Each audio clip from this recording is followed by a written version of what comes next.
Bom dia, boa tarde, boa noite, meus irmãos. Aqui é seu irmão Alisson Tonassi, mais uma vez para falar da nossa espiritualidade. Vocês estão vendo que eu não estou falando mais de espiritismo e de umbanda, estou falando de espiritualidade, porque eu acredito que a nossa jornada ela é independente de um segmento religioso.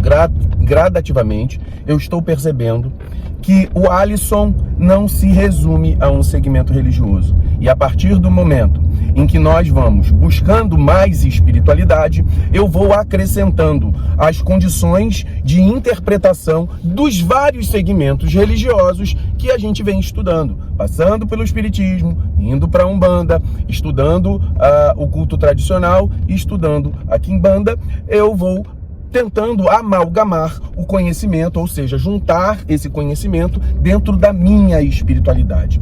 É claro que é muito importante a gente perceber que em cada um desses segmentos você tem que compartimentar, ou seja, fazer com que cada conhecimento se esteja especificamente em cada área de estudo. Por exemplo, eu estou na Umbanda, eu vou interpretar todas as coisas que eu vivo para a Umbanda, dentro do meu terreiro.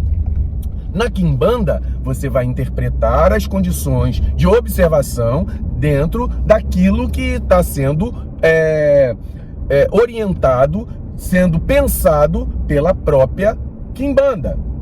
E as outras coisas assim sucessivamente. Então é muito importante a gente começar a entender que quando eu estou na Umbanda, o meu pensamento tem que ser um pensamento bandista. Quando eu estou na quimbanda, meu pensamento é um pensamento quimbandeiro. Quando eu estou no culto tradicional, eu vou pensar na forma e no entendimento do culto tradicional iorubá e no espiritismo também.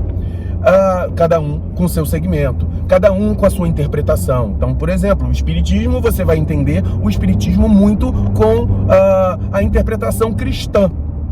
A Umbanda vai dependendo do segmento da sua casa, você vai fazendo algumas adaptações aquele conhecimento cristão. Você vai para a Umbanda, o cristianismo ele é todo colocado de lado, porque é um culto que você vai observar os poderosos mortos, que são os Exus, as pombagiras. Muitas vezes eles fazem umas conexões com daimons da Goécia, mas na interpretação de cada banda da quimbanda. Então, e no culto tradicional iorubá, você vai ter a interpretação dos orixás mediante a cada passo e observação, inclusive orixás que nem existem na Umbanda. E aí você vai ver lá o ebé, a forma de tratar a espiritualidade e os orixás no culto tradicional é uma condição muito própria que cabe a nós observarmos e vermos para a nossa vida, a interpretação melhor que você possa fazer para que isso dê certo. Como vai dar certo, Alisson? O que eu interpreto para mim pode dar certo para mim e não para você. Então é importante que a gente observe cada circunstância. O Alisson, ele tem um problema com o Ebé-Orum, ou seja, com a estrutura da comunidade espiritual. Mas você não tem problema com o Ebé-Orum. Vamos supor que você tenha problema com o Ibeji. E dentro dessa condição você vai tratar as condições e os problemas relacionados ao orixá Ibeji. E Ebé. O outro Exu, o outro vai ter ali Ejé. Então, cada um vai ter a sua observação de como tratar a sua espiritualidade. Alisson, você vai deixar de ser um bandista? Não, porque cada coisa no seu lugar não impede que você seja aquilo que você queira ser. Então, você tratar orixá impede de você receber espíritos de uma forma banto, por exemplo, você receber a sua estrutura espiritual, os seus sagrados antigos que estão no mundo espiritual, seja ele na forma de caboclo, na forma de preto velho, na forma de Exu, Herê, baiano e todas as formas, marinheiro, boiadeiro, todas as formas que possam se manifestar. Então, dentro disso, a gente vai começando a entender que uma coisa, um segmento não impede o outro. Então, por exemplo, na Quimbanda, eu quero tratar de Exu, eu quero entender os poderosos mortos na forma de Exu e a forma magística que eles podem me ajudar na minha vida. Por exemplo, na Quimbanda você tem a pactuação, então você pactua com o teu Exu. Aí, por exemplo, Alisson, você está há 30 anos lidando com Exu Caveira. Pô, o cara tá na minha vida há 30 anos. Qual é o problema de eu me pactuar com alguém que eu já tenho um relacionamento bem firmado? Então, eu não teria problema de fazer uma questão dessa pactuação. E aí, na forma da Quimbanda, entender como se lida com um Exu, eles falam assim, olha, é como se você tivesse um amalgamento, a energia dele vira sua e a sua vira dele. Então, dentro dessa condição, você está amalgamado, você está misturado com a energia do teu Exu. Pô, pra mim, com o Caveira é ótimo. Pô, quem dera eu ter as atitudes do Caveira, as interpretações que ele tem de cada passo da minha vida. Eu acredito que só iria me ajudar.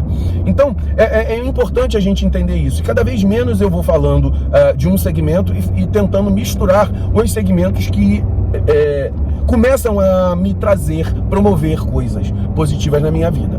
Uma coisa, por exemplo, e começar a observar que cada segmento tem a sua particularidade negativa também. Por exemplo, eu passei muito tempo na Umbanda esperando, assim, eu vou fazer caridade, e essa caridade, a espiritualidade vai ver aquilo que eu estou fazendo e vai me trazer retornos positivos. Nesse tempo que eu estou na Umbanda, eu não vi isso. Eu comecei a entender que eu tenho que buscar fazer um equilíbrio da minha vida das questões energéticas que estão me auxiliando positivamente e outras que estão me colocando para trás. E quando eu, na Umbanda, não estava tratando daquilo que me jogava para trás, porque não via, porque achava que só as minhas atitudes poderiam trazer, eu comecei a perceber que isso não era uma verdade. E aí, quando eu comecei a observar no culto tradicional e na Quimbanda que você pode promover através de consequências e atitudes magísticas que vão promover o teu avanço, aquilo que te jogava para trás, as energias que te jogavam para trás, um bloqueio disso que poderia ter na Umbanda também, mas que na minha casa não ocorria. Então eu comecei a perceber que as outras coisas começaram a fazer sentido para mim.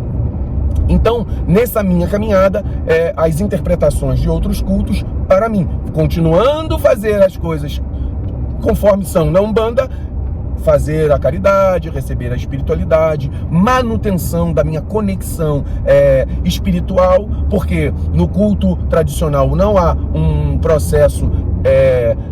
A mediunidade não é tão importante assim. Na Quimbanda, a mediunidade de incorporação também não é importante assim. E aí a gente vê que na Umbanda Então, eu tenho lá um segmento onde a minha mediunidade ela é estimulada e os outros tipos de mediunidade nos outros segmentos, elas são estimulados de maneira a trabalhar com o oráculo, a intuição, a conexão extra, fora da manifestação de incorporação. Então, são coisas que são diferentes e que naturalmente podem ocorrer. Então, hoje a minha interpretação é disso, cada vez mais distante da interpretação espírita, mas ainda entendendo que a interpretação espírita é a interpretação mais fácil de observar o funcionamento e o mecanismo mediúnico. Tá? Então vale a pena ter a interpretação espírita, sim, para a questão da mediunidade, para a questão de entendimento. Se você é o segmento umbandista, ele tem muito do cristianismo, o espiritismo ele vai te auxiliar bastante. Então não vejo problema nenhum. Vamos começar a entender isso, porque com a minha interpretação sobre cada segmento, eu também entendi, e vou dar um exemplo aqui, que a forma do trabalho ritualístico, ele se modifica um pouco, apesar de ser magia, mas a ritualística da magia, ela se modifica, potencializando ou diminuindo a sua força mediante aquilo que você utiliza e com a intenção que você usa. Vou dar um exemplo. A pedra de Yangui, que é utilizada nos assentamentos de Exu, veja bem, existe o Exu Orixá e o Exu Catiço. O Exu Catiço é um espírito de um poderoso morto. Apesar de ter o mesmo nome e absorver certas características, não necessariamente eu tenho que utilizar um Iangui, porque o Iangui, ele é do culto, do orixá. E aí, orixá se rega com sangue, certo? Se eu tenho um assentamento de orixá Exu, ele fatalmente vai ter que ser regado ao sangue. Por quê? Porque o candomblé utiliza esse fundamento, o culto tradicional iorubá também utiliza esse fundamento. E aí, quando você vai tratar de Exu catiço, aí já é outra coisa. Você pode fazer um assentamento de Exu catiço na quimbanda sem sangue, na quimbanda com sangue e na umbanda sem sangue. Então, são coisas diferentes que você vai interpretar mediante a cada circunstância. Então, por exemplo, se eu quero cultuar orixá Exu, fatalmente haverá o sangue relacionado ao tratamento. Por quê? Porque nos cultos que fazem a maior conexão com orixá Exu são os cultos tradicional e o candomblé. E os dois utilizam o sangue para isso. Então, vamos pensar nisso. Vamos pensar. Nós não temos que ficar encastelados num segmento só. Eu tenho observado isso para mim. Mas cada um vai ter a sua interpretação. Estou satisfeito com a Umbanda? Muito bem. Fique com os fundamentos. Está dando certo? Muito bem. Na minha vida, alguns fundamentos da Umbanda não serviram. Eu precisei buscar fora. Então, hoje, eu começo uma caminhada fora da Umbanda para interpretar coisas que a Umbanda não trouxe para mim. Não vou cuspir no prato que comi, porque continuo comendo dele. Eu não vou sair da Umbanda, mas eu vou, a partir de agora, começar uma caminhada em cultos separados da Umbanda para que eu acrescente para a minha espiritualidade mais coisas e maior qualidade naquilo que desejo para a minha vida. Cada um, isso não invalida. Por exemplo, vou buscar no culto tradicional iorubá. O cara está satisfeito lá? Beleza. Só o orixá não me afiniza porque eu tenho a minha espiritualidade, a minha família espiritual que está ao meu lado, que não quero deixar de ter contato. E vou, por exemplo, quero começar a entender na quimbanda também essas interpretações. Então, eu quero juntar para mais conhecimentos e mais benefícios na minha própria vida. Muito axé.